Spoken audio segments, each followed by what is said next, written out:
మనం ఇంకొకరికి నచ్చాలని రూల్ లేదు. నచ్చకపోయినా వచ్చే నష్టం లేదు.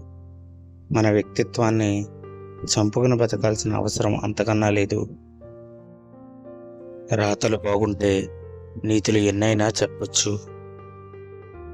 ఓడిపోతే గెలవడం నేర్చుకోవాలి. మోసపోతే జాగ్రత్త పడటం నేర్చుకోవాలి.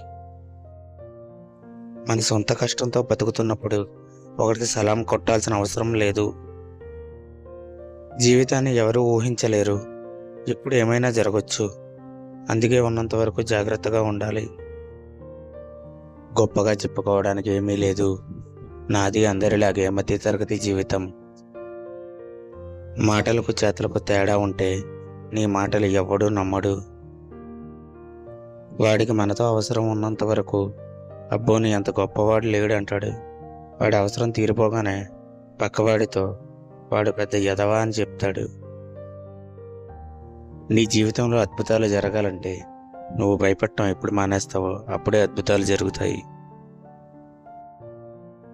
నీలో ఎంత మంచితనం ఉన్నా డబ్బు లేని నువ్వు ఎవరికీ నచ్చవు.